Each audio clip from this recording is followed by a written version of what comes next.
Hello, bonjour à tous, c'est Arimacode. Nous allons continuer. Donc, on avait vu déjà comment mettre on va dire une fonction sans argument, c'est-à-dire il n'y avait rien à l'intérieur, comme on avait dit juste bonjour. Et là, on a vu maintenant une fonction avec argument. Et n'oubliez pas le f ici, n'oubliez pas le f pour pouvoir permettre cette chaîne de caractères là, cette variable là.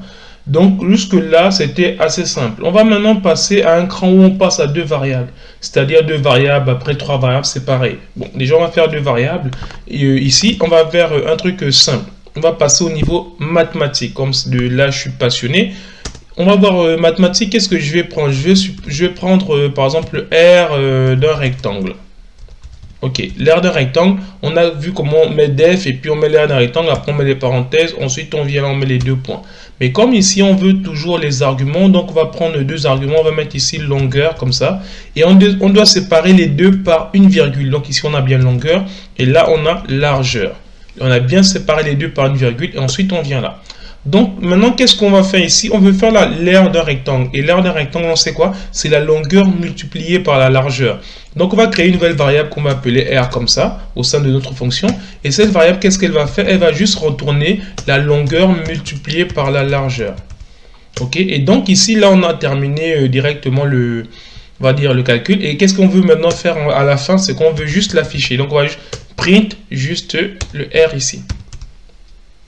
Vous voyez, en fait, donc, c'est assez important de pouvoir définir une fonction comme ça. Si on veut calculer l'aire de n'importe quoi, ben, il suffira de mettre les valeurs à l'intérieur ici. Et on pourra directement avoir l'aire en un clin d'œil. Donc ici, là, c'est terminé. Donc maintenant, comme on a dit, la dernière fois, je tiens à le rappeler, lorsqu'on lance, ben, rien ne se passe. Il ne faut pas être catastrophé. On n'a pas appelé notre fonction. Donc ici, on va chercher à l'appeler. Donc on va appeler notre fonction.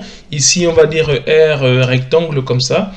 Et là, maintenant, je vais faire quoi? Je vais juste mettre... ouais, je vais mettre par exemple la longueur 12 et la largeur, je vais mettre 6. Donc ici, il suffit de faire 6 fois 12. Regardez ce qu'on obtient.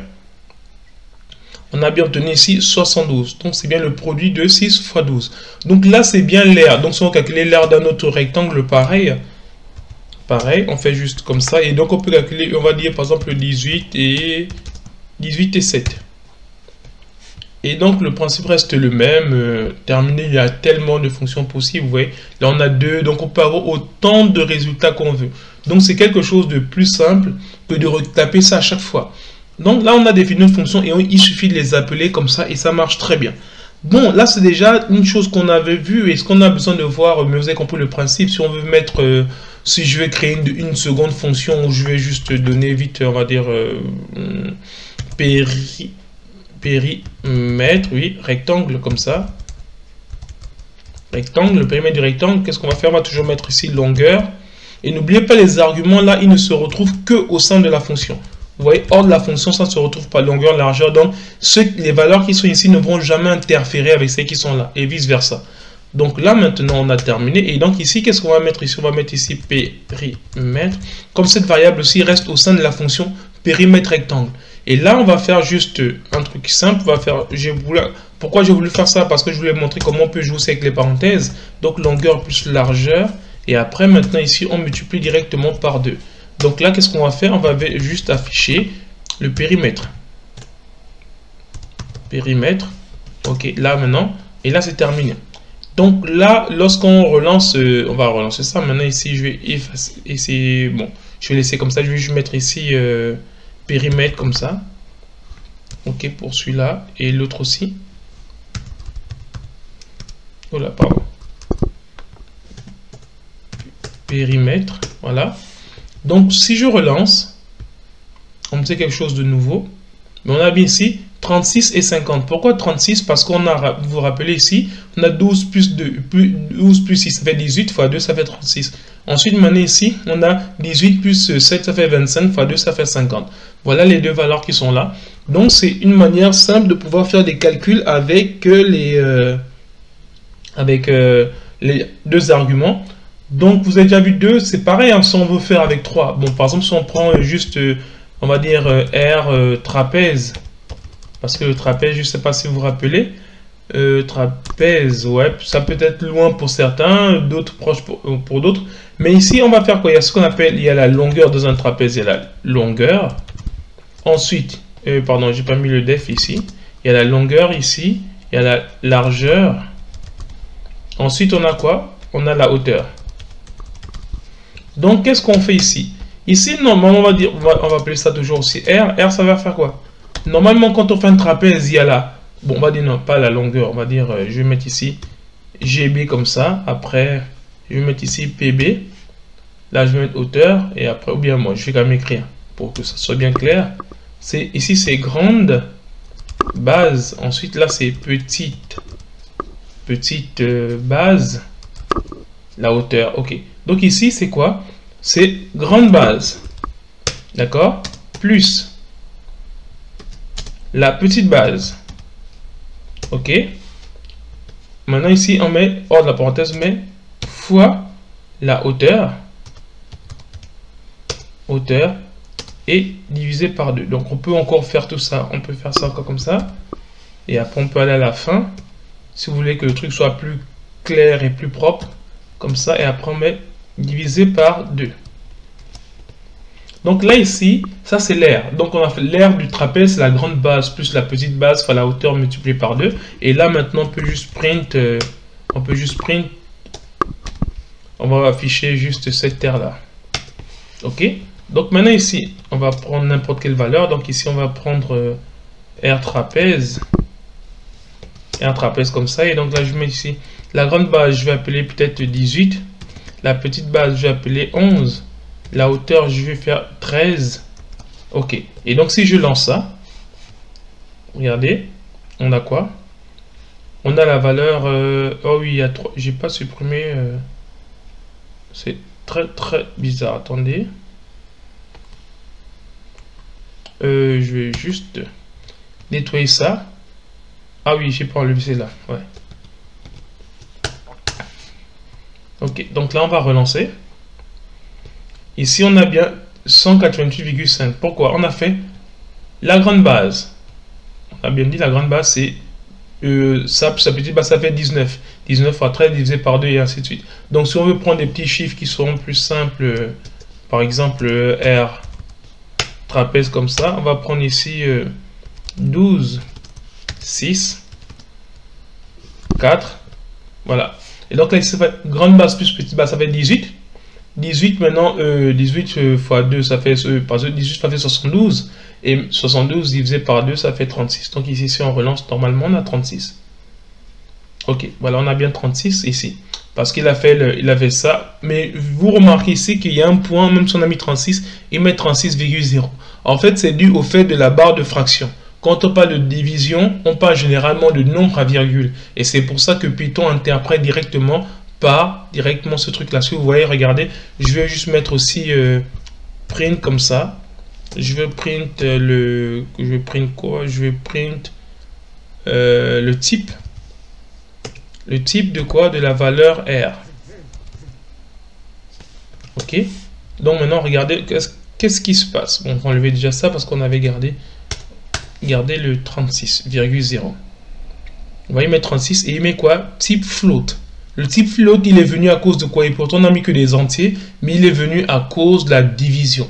Donc là, nous sommes arrivés au terme. Bon, on a vu. Non, je vais d'abord continuer juste pour vous montrer encore autre chose rapidement. C'est que là, si je prends. On a vu ces trucs-là. Mais le problème, c'est qu'avec ça, on peut permuter. C'est-à-dire que je peux mettre ici 6 là. Et là, je mets 12. Ça ne change pas. On va enlever déjà juste ça. Ça ne change pas. Regardez, on a toujours notre 36. Donc en fait, on permute, mais au niveau calcul, il n'y a aucun problème. Le problème qui peut se poser, c'est si on ne manipule plus les chiffres, mais on fait allusion à des nombres. Je vais m'expliquer. Supposons que je définis une fonction, je vais dire about me, comme ça. About me, d'accord. Et là, maintenant, je vais prendre quoi? Je vais mettre deux paramètres. Le premier paramètre, je vais mettre le nom comme ça. Le deuxième paramètre, je vais mettre langage informatique. Langage informatique. Ok. Là maintenant, qu'est-ce qui va se passer là? Je vais juste dire... ouais, qu'est-ce que je peux mettre ici comme exemple? Bon, je veux dire... bon, on va prendre juste comme ça. Je vais juste... Bon, je vais m'appeler... bon, On va faire un truc simple. Bon, on va faire un truc simple. On va faire un truc simple. On va dire juste print comme ça, F.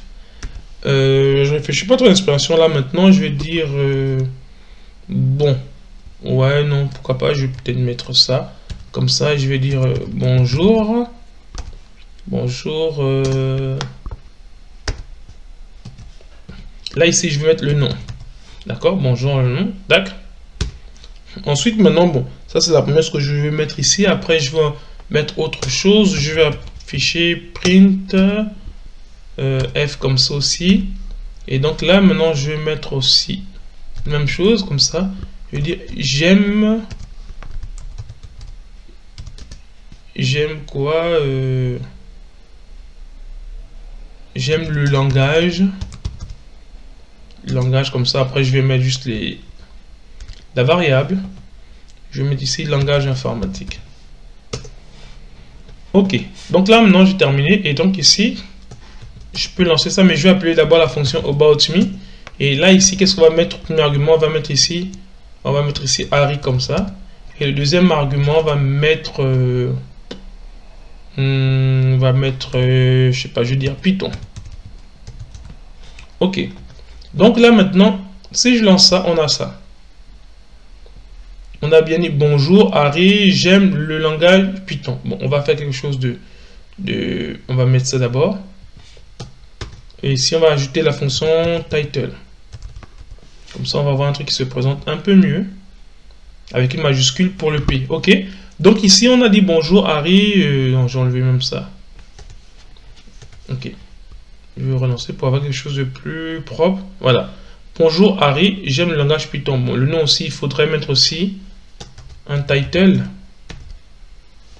Comme ça, au moins, on aura le nom aussi avec la majuscule. Et là, on est bon. Donc, bonjour Harry, j'aime le langage Python. Donc, là, c'est ce qu'on a fait rapidement. On a dit pour définir un peu, on va dire le nom et ensuite le langage informatique. Mais qu'est-ce qui se passe si je fais une erreur, j'appelle par exemple about me et je ne me rappelle plus trop, parce que souvent les fonctions ne sont pas forcément dans le même fichier. Les fonctions peuvent être définies dans un fichier autre et on l'appelle. Mais ici, heureusement que mon IDE me dit, là c'est un nom de type any, après il y a le langage informatique. Mais si je n'ai pas cette IDE, si je code par exemple sur Sublime Text comme ça, bah lui il va pas forcément me montrer ça. Vous voyez comme ça, ici on avait fait ça au début de notre formation. Et là vous voyez ici, on ne sait pas forcément quel argument qu'il faut mettre. Donc pour cela, si je reviens là et que je mets par exemple, on va dire, qu'est-ce que je peux mettre ici? Je vais dire, on va dire JavaScript comme ça. Je mets JavaScript ici et là je mets Emma. Vous voyez, et si je relance ça, comment il nous présente? Ici, il va dire bonjour Harry, ça c'est genre. Il va dire bonjour JavaScript, j'aime le langage Emma.